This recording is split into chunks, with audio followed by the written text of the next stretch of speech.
예, 우리 늘 있으면 귀한 줄 모르다가 없으면 아쉬운 게 있는데 이 반주나 이런 모습들이 그런 것 같습니다. 오늘 말씀의 제목을 자기 땅을 방문하신 예수 그리스도라는 제목으로 말씀을 드리겠는데요. 오늘 여러분 11절을 보시면 자기 땅에 오매 그랬잖아요. 자기 땅에. 그런데 원문을 보면 자기 소유지에 오니 그 말을 했어요.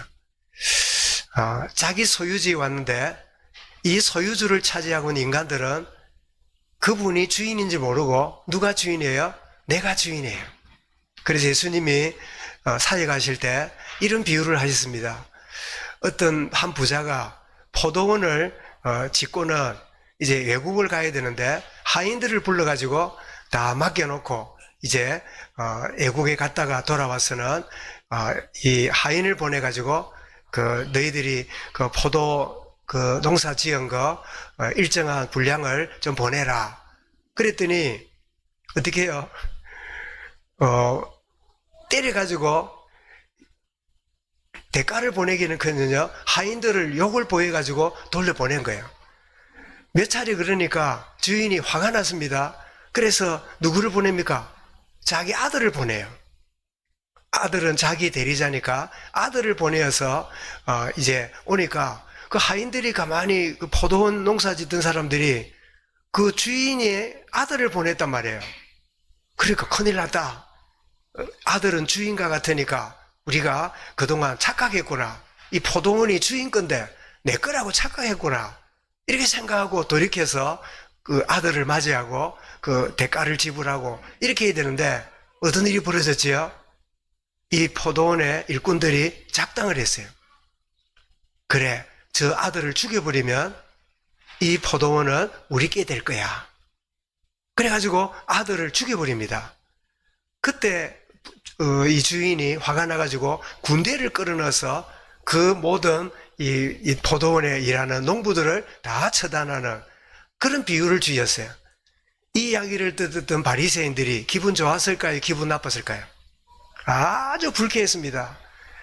하나님이 참 이 땅에 독생자를 보내시고 구원자를 보내시고 예수 그리스도를 메시아를 보내셨는데 그 당시에 기득권을 가지고 있던 종교인 바리새인들은 예수 오는 게 싫어요. 자기들이 누리고 있는 이 종교 기득권을 내려놓기 싫어요. 왜냐하니까 예수 말하는 게 자기들하고 너무 안 맞는 말을 하거든. 자기들은 전부 다 형식과 열심과 껍데기를 말하면서 사람들에게 헌신을 요구하고 뭐를 이렇게 봉사를 이렇게 요구하고 살아가는데 주님은 너희 중심을 보느니라. 우리의 중심이 변화되어야 된다. 하나님의 나라는 여기 있다 저기 있다 아니라 네 마음에 있느니라. 우리의 내면에 임하는 이 복음의 빛을 말씀하시니까 그동안 이 규칙을 정해놓고 이것을 잘 감당하면 괜찮은 거라고 말했던 자기들의 터에 하나님의 아들이 오신 이것은 좋지 않은 거예요. 그래서 어떻게 해요? 그 아들을 죽여버려요. 그 비유를 주셨는데 이 비유는 주님이 장차 그들로 의해서 십자가에 죽으실 것을 예고한 예화이기도 합니다. 그래서 바리새인들이 그 이야기를 듣고 분노에 일어나고 있다가 어느 날 정치와 작당을 해가지고 예수님을 십자가에 못 박는, 예수님은 비유를 말씀했는데 이들은 실제가 되는 그런 일이 벌어진 게 오늘 성경에 나오는 내용인데, 그래서 오늘 14절은 11절은 자기 땅에 오매, 자기 소유지에 오매. 그런데 자기 소유지에 왔는데 자기 백성이 뭐 했다고요? 영접하지 아니하였다는 거예요. 그런데 웬일입니까? 12절에 보니 영접하는 자가 생겨나요. 그들이 누굴까요? 그들이 세리, 창녀, 그 당시에 소외당하는 수많은 사람들이 주님께로 다와서 주님을 영접하는 이런 일이 벌어져요. 그래서 이는 혈통으로나 육정으로나 사람의 뜻으로 나지 아니하고, 이 말은 유대인들이라고 구원받는 게 아니고 종교생활 열심히 한다고 구원받는 게 아니라 하나님의 뜻으로 난 자들, 거듭난 자들이 주님을 영접하고 구원의 자리에 들어온다 하는 그런 말씀을 의미를 담고 있는 게 오늘 본문의 내용입니다. 제가 이 글을 읽는 중에 정현종이라고 하는 분이 방문객이라는 시를 이렇게 지었습니다. 사람이 온다는 건 실로 어마어마한 일이다. 그는 그의 과거와 현재와 그리고 그의 미래와 함께 오기 때문이다. 한 사람의 일생이 오기 때문이다. 여러분 주변에 앉아 계시는 분은 그분이 그냥 온 게 아니에요. 과거가 같이 왔어요. 그분의 현재가 같이 합니다. 그분의 미래도 함께하는 그 순간이 바로 사람을 만나는 순간이지요. 이 방문객은 뭐라고요? 과거와 현재와 미래를 가지고 오는 그런 존재인데, 여러분 성탄이 뭡니까? 창조주 하나님이 자기의 창조 세계를 방문하신 그런 날이 바로 성탄이에요. 인간이 주인이고 예수님을 맞이하는 게 아니라 주인이 이 땅에 오신 날이에요. 그런데 오늘 수많은 인생들은 지금 수많은 성탄절에는 자기를 즐기고 자기가 주인인 것처럼 시간을 보내고 그렇게 살아가고 있지, 주인이 오심에 대해서 겸허히 허리를 조아리고 그분을 맞이하는 이런 이들이 지구촌에 글쎄요 10%가 될까요? 지금 이 시간에 정말 영으로 계셨던 주님이 이제 육신으로 오신 날이 바로 성탄절입니다.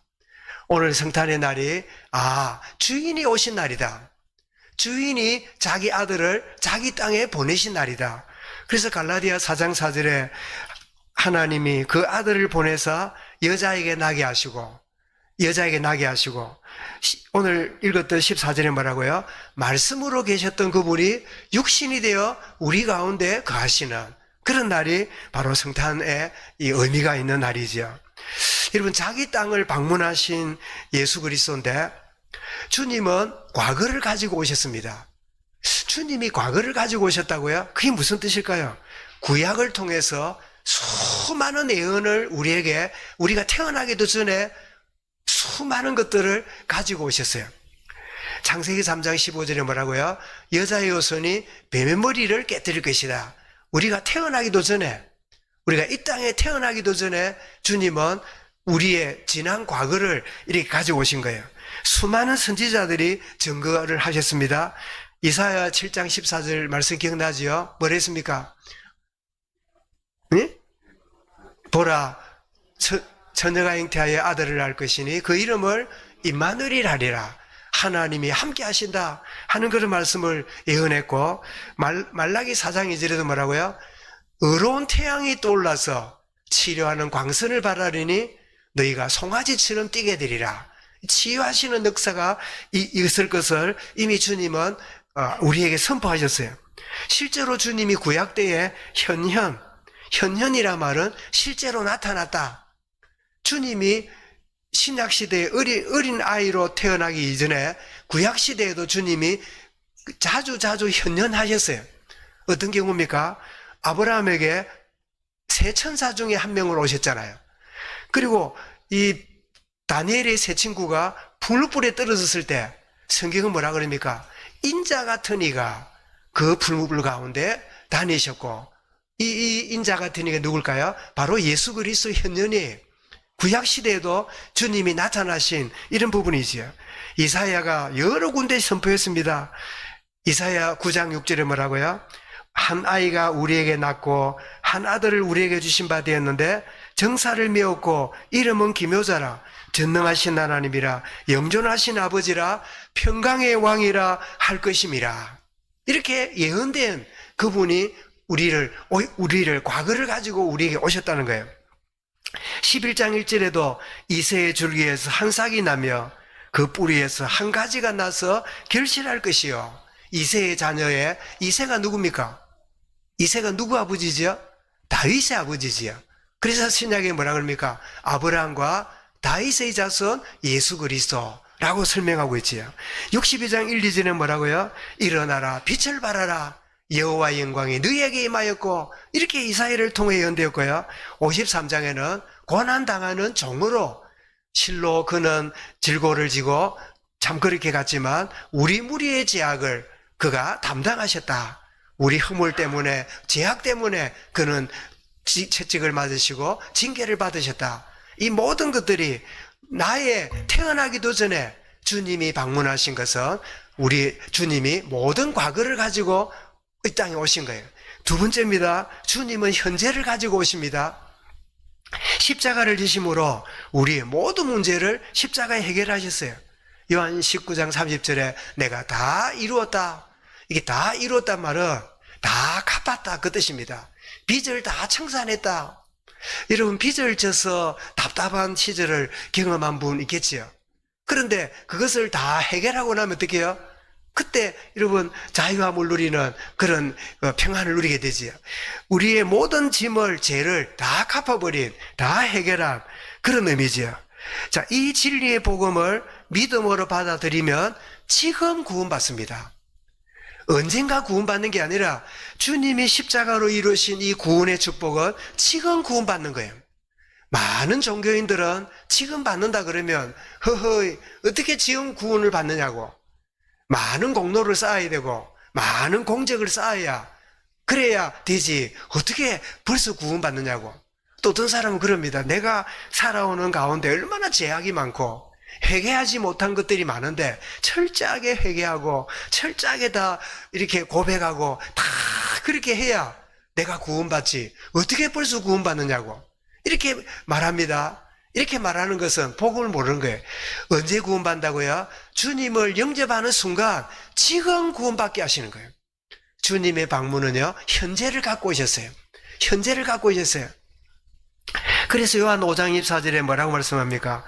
진실로 진실로 내게 이르노니 내 말을 듣고 나 보내신 이를 믿는 자는 영생을 얻었고 심판에 이르지 아니하나니, 그 다음 뭐라고요? 사망에서 생명으로 옮길 것이다. 그러지 말라고요. 옮겼느니라. 현재 완료입니다. 예수 그리스도의 구원이 오늘 내게 주어지신 거예요. 오늘 내게 주어진 거예요. 열심히 믿고 나면 구원받는 게 아니라, 죽고 나서 보는 게 아니라 예수 생명이 내게 임하는 순간에 구원받은 거예요. 이런 우리 이 건물 안에 많은 전등이 불이 켜져 있고 마이크도 전기가 연결돼 가지고 소리가 전폭대에 들리고 있잖아요. 그런데 여기 들어올 때 제가 아마 처음으로 이 형광등을 켠 것 같습니다. 형광등을 켜고 나머지를 다 켰지요. 여러분, 이 형광등이 켜질 때 우리 소은이가 누르면 불이 들어올까요? 안 들어올까요? 예, 소은이가 눌러도 불이 들어옵니다. 여러분, 우리가 예수의 이름이 얼마나 놀라운 일이냐면요, 그 이름을 부를 때 그 부르는 시간이 구원의 시간이 된다는 말씀이지요. 그 이름의 능력이 지금 우리에게 주어진 축복이지요. 그래서 영원한 순간에, 영접하는 순간에 하나님 자녀가 되고 천국 백성이 되는, 오늘 12절에 뭐라고요? 영접하는 순간에 믿는 자에게 하나님 자녀 되는 권세를 주신다. 그러면서 빌립보 3장 20절에 말하고요, 오직 우리의 시민권은 하늘에 있는지라. 우리의 시민권이 하늘에 있는, 그래서 우리는요 살아가는 가운데 죽음이 두렵지 않아요. 다만 죽음이 두려운 게 아니라 살아있을 동안에 내가 감당할 일이 있어서 그게 안타까울 뿐이지, 죽음 자체에 대한 두려움이 정말 구원받은 자에게는 있지 않은 거예요. 언제라도 아멘 주 예수여 오시옵소서 하고 주님 앞에 설 준비를 하고 살아가는 게 하나님의 자녀의 특징이잖아요. 여러분, 열심히로 노력으로 공을 쌓아서 구원받는 그런 종교가 아니라 주님을 믿는 순간에 즉시 구원받는, 현재에 주시는 축복의 이 복음이고 생명이 바로 그리스도가 오신 축복을 가져두신 거지요. 지난날의 과거를, 예언되었던 것을 가져오셔서 지금 성취하시는 축복을 주시는데, 더 중요한 것은 주님은 우리의 미래를 가져오셨습니다. 오늘을 살아가는 우리에게 제일 불안한 게 뭘까요? 지난날은 힘들었지만 지나갔어요. 오늘도 조금 있으면 지나갈 거예요. 문제는 뭐지요? 앞날이 걱정이라. 지금까지는 버텨왔는데 내일이 염려라. 올 한 해가 힘들었지만 내년 생각하니까 더 힘들 것 같아. 대부분의 사람들은 미래에 대한 불안으로 살아갑니다. 여러분, 구원받는 순간에요, 주님은 우리 미래를 하나님이 책임지셨어요. 구원받는 순간에 과거의 문제가 해결될 뿐 아니라 오늘 나의 문제를 책임질 뿐 아니라 우리 미래까지도 주님이 붙들고 계십니다. 주님의 손에 붙들려 있는 나의 미래입니다. 왜 어떻게 그렇습니까? 죽음 이후에 심판받아 지옥 가야 될 수많은 인생들이 이 땅에 살잖아요. 누가복음 16장에 보기 좋게 호리오시가는 부자가, 이 사람은 이 부자면서도요, 자기 집 앞에 거지가 죽을 때까지 있어도 안 쫓아내는 걸 보니까 굉장히 인심이 많은 사람이에요. 굉장히 인정이 많은 사람이라. 개가 가서 핥아 먹을 만큼 귀찮은 존재인데도 안 굶어 죽도록 그렇게 밥까지 주고 그렇게 돌본 것 같아요. 근데 문제는 뭐지요? 다 가졌는데 딱 한 가지가 없어요. 근데 그 앉아있던 거지는요, 아무것도 없는데 딱 한 가지 가졌어요. 이 부자하고 정반대라. 다 가졌는데 부자가 못 가진 한 가지를, 아무것도 없는데 그 한 가지를 이 거지가 갖고 있어요. 그게 뭘까요? 그게 구원의 축복이에요. 나사로가 뭡니까? 나사로는 하나님이 들으신다. 하나님이 구원하신다. 하나님이 자녀로 귀를 기울이신다. 그런 뜻을 가진 이름이에요. 그래서 그 사람이 호리오시에 가다 죽습니다. 죽는 날 어디로 갑니까? 영원한 지옥 가요. 나사로도 죽었습니다. 한날에 죽었는데 어디로 갑니까? 영원한 천국에 갔어요. 주님은 우리의 미래를 이렇게 준비해 놓으셨습니다. 영원한 지옥뿐이 아니라 영원한 아브라함의 품에 안기는 이 축복을 우리에게 준비해 두셨어요. 불안 속에 살았던 나에게 성령을 주심으로 세상에 줄 수 없는 평안을 우리 마음에 심어 주셨어요. 여러분, 요한복음 14장 27절 말씀 기억나죠? 뭐라고 되어 있습니까? 평안을 내게 끼치노니 나의 평안을 내게 주노라.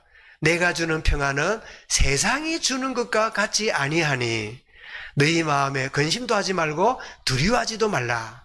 근데 우리는 주로 뭐로 평안을 누리려 합니까?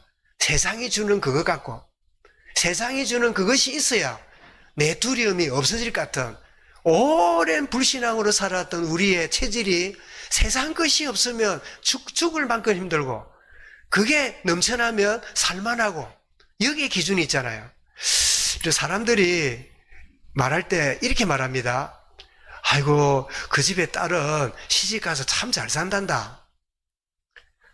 이렇게 말할 때 그게 무슨 뜻입니까? 돈이 많다는 뜻입니까?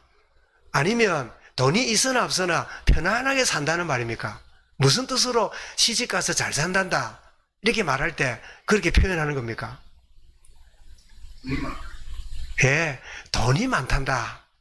그 뜻이 대부분의 사람들이 잘 산다는 그런 표현이에요. 근데 여러분, 돈이 많은 게 잘 사는 걸까요? 결코 아닙니다.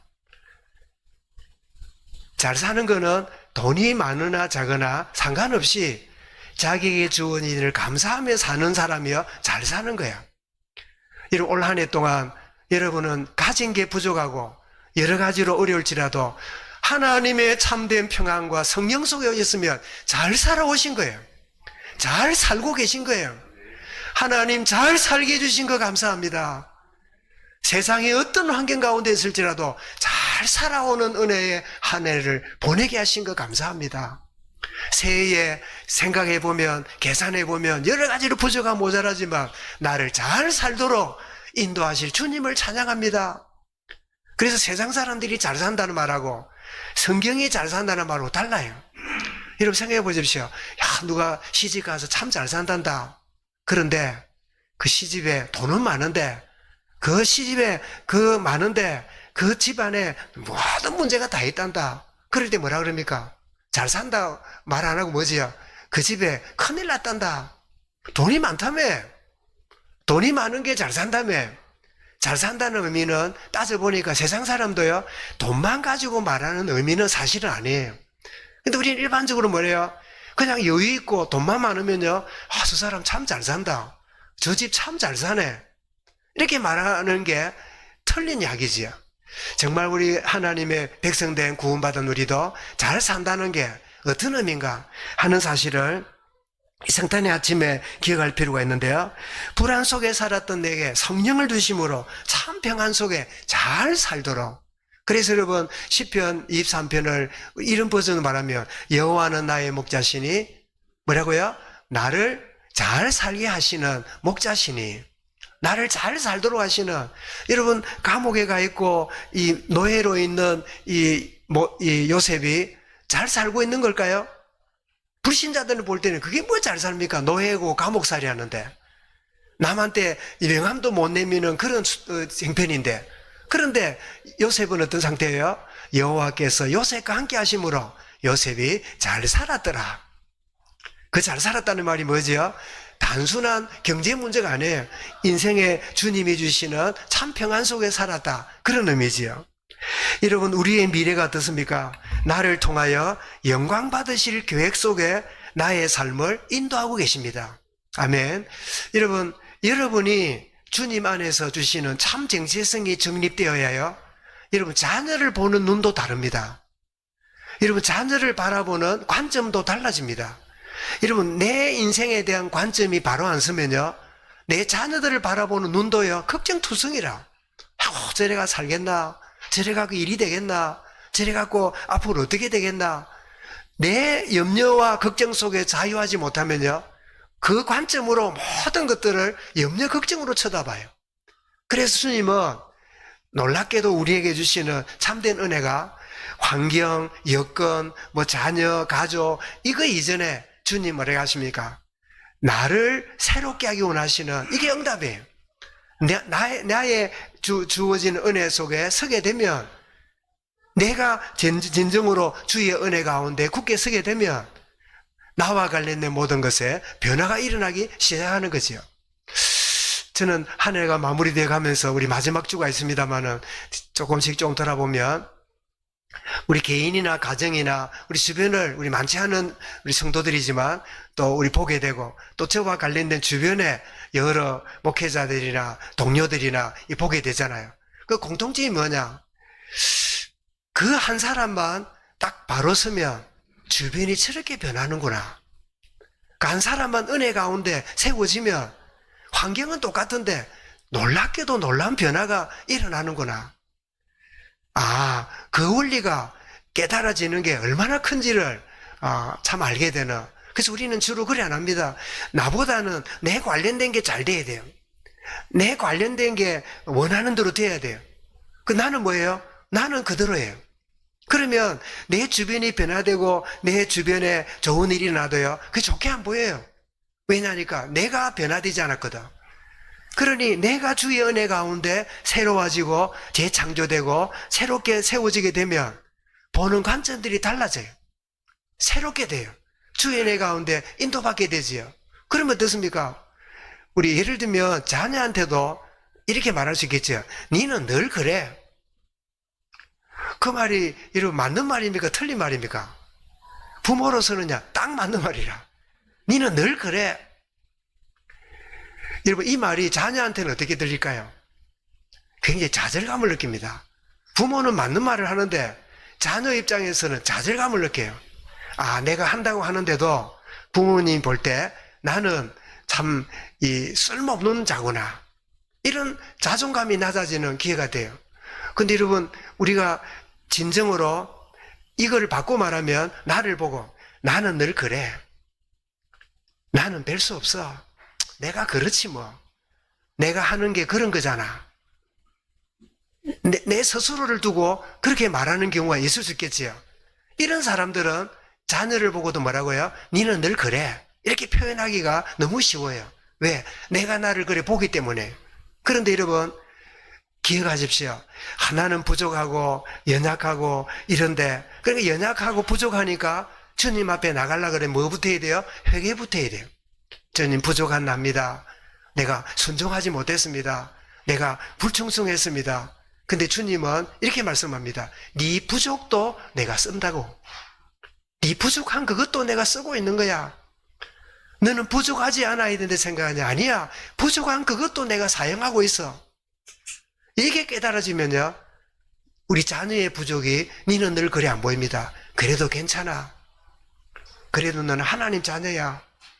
그래, 너는 그것 때문에 힘들어하고 실패감이 있고 친구들로 인해서 힘들어하냐? 괜찮아. 하나님은 너를 사랑하고 너를 지키고 계시는 거야. 이 말은 여러분, 배워서 하는 말 못합니다. 우리 말은요, 빛의 속도로 나와요. 딱 뭘 듣고 보고 하면 어떻게 해요? 늘 그렇지 뭐. 또 그러네. 이게 빛의 속도로 나와요. 뭐가 있어야 돼요? 내 내면의 변화가 일어나야 괜찮아. 부족해도 돼가 아니라 주님은 부족한 것도 사용하셔. 여러분, 우리 지난주에 말씀 나눈 중에 이 다윗의 허물을 보면서 다윗은 허물이 있고 연약함에도 불구하고 하나님을 내가 찬양하고 증거하겠습니다. 이 의미 속에 뭐가 있습니까? 자기 부족한 것도요, 이야기하겠단 말이잖아요. 거기에서 뭘 얻는다고요? 하나님은 부족한 것까지도 사용하고 계신다. 이 말을 거꾸로 이해하면 안 됩니다. 막 잘못해도 괜찮네, 틀려도 괜찮네 라고 말한다면 그거는 하나님의 은혜를 왜곡한 거고, 그거는 잘못된 이 생각을 갖고 있는 거지요. 정말 나를 통하여 영광 받으실 우리의 미래를 주님이 가져다 주셨습니다.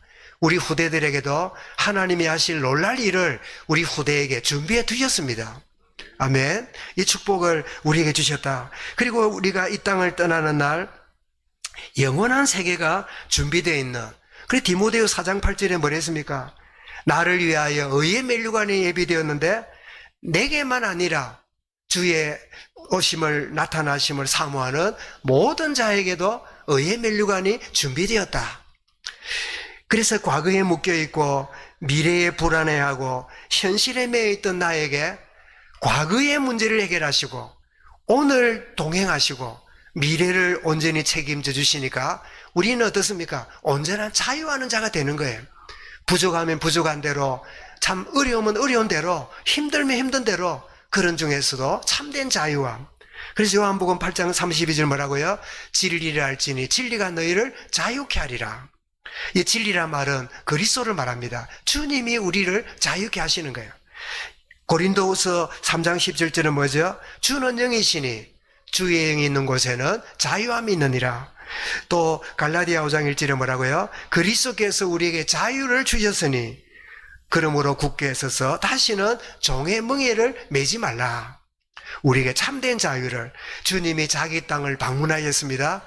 우리의 과거 문제 해결하려고, 현재 문제 해결하려고, 우리의 미래를 하나님이 축복으로 가져다 주시려고 자기 땅을 방문하셨는데, 지금도 주님을 방문객으로 생각하는 수많은 인류들이 있어요. 그러나 주님은 방문객이 아니라 주님은 주인이십니다. 자기 땅에 오셨어요. 이 주님을 나의 구주로, 주인으로 모시고, 주님이 자기 땅에 오셨는데 내 삶과 나의 모든 소유와 나와 관련된 모든 것에 주가 되어 주옵소서. 주님께 맡겨드립니다. 주님이 주관하시는 주의 은혜를 누리는 성탄의 이 아침이 되게 하여 주옵소서. 주님을 주인으로 맞이합니다. 주인 되신 주님, 주께서 내 모든 영역을 주관하시고 새로 내가 염려될지라도 주님이 주인 되셔서 내 가정, 자녀, 내 산업 모든 곳에 주님이 주인으로 역사하여 주옵소서. 방문객이 아니라 주인으로 오신 그 주님을 모시고 승리하는 축복의 은혜 있기를 주의 이름으로 축복합니다. 감사합니다. 주님, 자기 땅에 왔지만 영접하지 않은 수많은 종교인들이 있었으나 영접하는 소수의 사람들이 하나님 자녀가 되며 영원한 과거의 해결, 오늘의 문제를 해결받으며 미래의 축복을 받는 이 은혜 주신 것처럼 이 놀라운 축복을 누리는 귀한 성탄이 되며 이 비밀을 체험하며 나가는 우리 모든 성도들이 되어지도록 은혜를 다하시며 우리 모든 자녀들이 이 성탄이 어떤 성탄인지 주인으로 오신 주님을 나의 구주로 주인으로 고백하는 귀한 참 성탄이 되어지도록 은혜를 다하여 주옵소서. 감사드리며 예수 그리스도 이름으로 기도드리옵나이다. 아멘.